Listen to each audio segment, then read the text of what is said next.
15,000 stores. That is how many will close across America in 2025. The official story? E-commerce. The convenient narrative that we all just prefer shopping from our couches. But walk into any remaining store and you will see the truth they won't say out loud. Entire aisles locked behind plexiglass. Security guards outnumbering cashiers. Margins evaporating not from competition, but from something far more uncomfortable to discuss. Because when theft becomes business strategy and debt becomes business model, retail doesn't evolve. It dies. Let's start with what they call shrinkage, the sanitized corporate term for theft. Target reported losses of over $500 million to theft in 2024. Walgreens closed entire stores in San Francisco, citing theft rates that made locations unprofitable. CVS locked up everything from baby formula to shampoo behind plastic barriers. This isn't shoplifting, this is organized retail crime.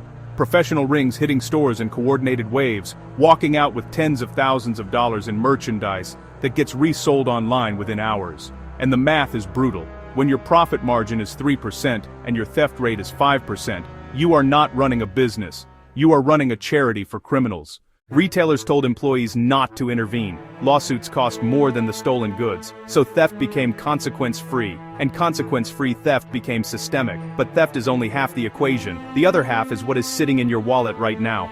American consumers are carrying $1.13 trillion in credit card debt, the highest in history. And it is not because people are buying more, it is because they are paying for groceries and gas on credit, because wages haven't kept pace with inflation.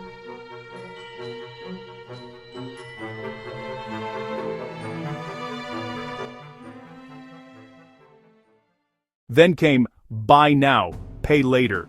The financial innovation that convinced an entire generation they could afford things they demonstrably could not. 40% of users have missed payments, 25% have been sent to collections. When your customer base is underwater, they stop shopping. It doesn't matter how good your sales are when the people who used to buy can't afford to anymore. So stores tried to adapt. They cut staff. They raised prices to compensate for theft, which made shopping more miserable, which drove more people online, which created a death spiral that no amount of customer experience initiatives could reverse. And the executives, they saw the numbers, they knew it was terminal, but admitting the real problem, that their stores had become unprotectable and their customers had become insolvent, would crater the stock price, so they blamed e-commerce. They blamed changing consumer preferences.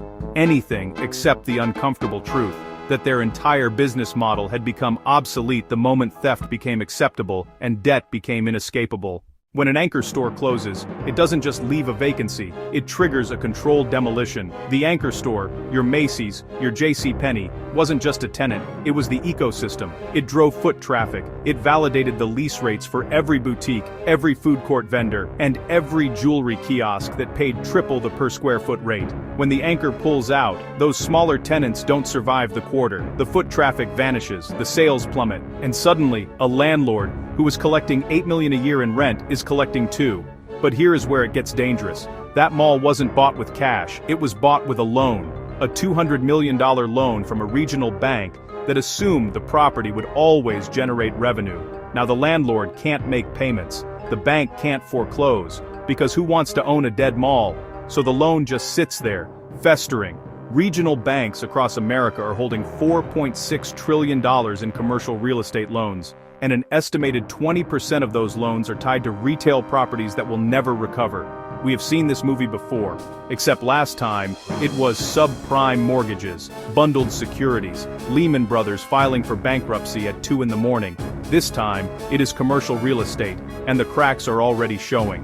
3 regional banks collapsed in 2023. Not because of crypto, not because of fraud, because their balance sheets were rotting from the inside with bad real estate loans they couldn't write off without admitting insolvency.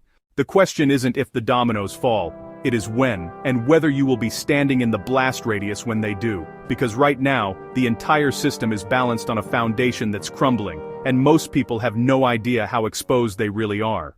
Let's talk about who really pays for this, because when the headlines say Macy's closing 300 stores, they aren't telling you about the pension fund in Ohio that owns a 7% stake in the shopping center. They aren't mentioning the teacher's retirement account in Michigan that's hemorrhaging value because its real estate investments just became worthless. This isn't a billionaire's problem, it is yours. When those regional banks fail, and they will fail, the FDIC steps in.